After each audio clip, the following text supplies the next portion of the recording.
wabarakatuh. Waalaikumsalam warahmatullahi wabarakatuh. Halo semuanya, selamat datang di podcast kita hari ini, yaitu dengan tema Mengenal literasi anak usia dini di era digital. Oke, terima kasih udah menyempatkan waktu untuk dengerin obrolan santai yang bermakna ini. Sebelumnya kenalkan, nama saya Zaid Murifan Hidayat. Saya mahasiswa dari Universitas Binus University, jurusan Creative Partnership. Dan hari ini saya nggak sendirian, di samping saya ada Aprilia, kedatangan tamu yang spesial, sekaligus sahabat saya dan teman masa kecil saya yang juga calon guru hebat di masa depan. Halo April, apa kabar? Alhamdulillah kabar baik nih Zaid. Terima kasih udah ngundang aku ke podcast ini. Senang banget ya bisa ngobrol soal topik yang emang dekat banget gitu ya sama jurusan dan passion aku, yaitu pendidikan anak usia dini gitu. Keren banget nih. Buat teman-teman yang lagi dengerin, hari ini kita bakal bahas soal literasi anak usia dini. Apalagi kan di zaman sekarang tuh yang semuanya serba digital gitu ya.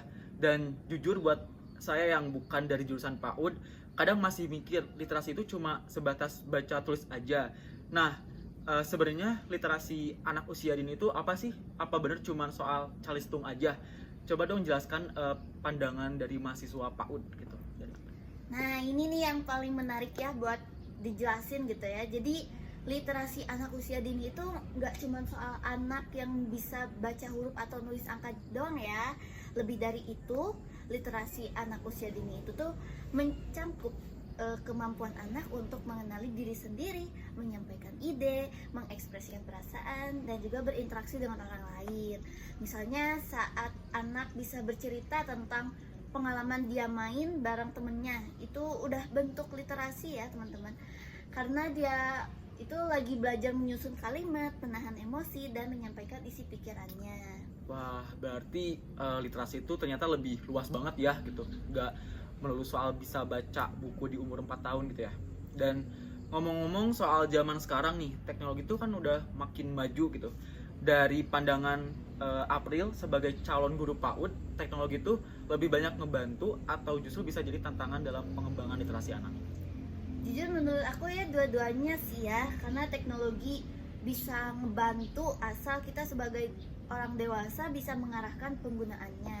Sekarang kan udah banyak ya aplikasi edukatif buat anak, buku cerita digital, video interaktif yang mengajarkan anak kosakata baru, dan bahkan platform yang bisa bikin anak berani tampil, misalnya rekam suara atau video sederhana ya. Tapi di sisi lain kalau nggak dibatasi nih, bisa bikin anak terlalu pasif gitu. Jadi intinya pendampingan dari guru dan orang tua itu sangat wajib ya teman-teman. Teknologi itu alat bantu, bukan pengganti interaksi langsung gitu. Setuju sih, kadang kita terlalu cepat gitu ngasih gadget biar anak tuh anteng gitu ya. Padahal yang dibutuhin mereka tuh interaksi gitu.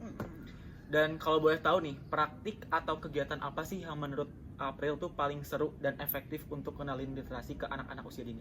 Wah, banyak banget ya untuk ini tuh justru yang sederhana itu kadang paling efektif ya. Contohnya kayak bercerita menggunakan boneka tangan, ngajak anak gambar terus disuruh ceritain ya hasil gambarnya itu, atau main peran jadi dokteran gitu, dan masih banyak lagi ya gitu. Semua itu bikin anak terbiasa menyusun cerita, memilih kata, dan berani ngomong.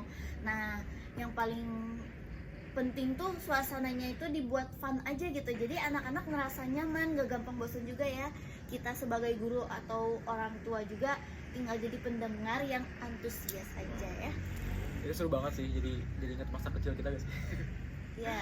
Tapi April, dari pengalaman April nih pas belajar di jurusan PAUD, tantangan apa yang paling sering ditemuin guru atau calon guru dalam mengenalin literasi ke anak usia dini? Tantangan terbesarnya tuh sebenarnya kurangnya pemahaman bahwa literasi bukan cuma soal calistung ya, bukan cuma baca tulis hitung gitu ya. Kadang masih ada ekspektasi dari orang tuh kayak anak saya udah bisa baca umur 4 tahun loh, padahal proses berpikiran dan memahami itu lebih jauh penting gitu ya. Makanya penting banget nih buat kita edukasi ke orang tua juga supaya mereka ikut terlibat. Jadi literasi yang sehat tuh dibentuk bareng-bareng antara sekolah, rumah, dan lingkungan sekitar gitu. Wah, April, terima kasih banyak ya. penjelasan apa tadi insightful banget sih dan jelas banget buat kita yang bukan dari jurusan PAUD juga gitu. Dan semoga teman-teman yang dengerin juga makin paham nih bahwa literasi anak usia dini itu soal menumbuhkan keberanian dan kesadaran diri, bukan cuma kemampuan teknis baca tulis gitu. Nah, sekian dulu dari podcast kita hari ini. Jangan lupa dukung terus ya perkembangan anak usia dini di sekitar kita, dan semoga kita semua menjadi bagian dari proses tumbuh kembang mereka. Gitu. Terima kasih ya untuk Zaid. Sama-sama. Sukses selalu.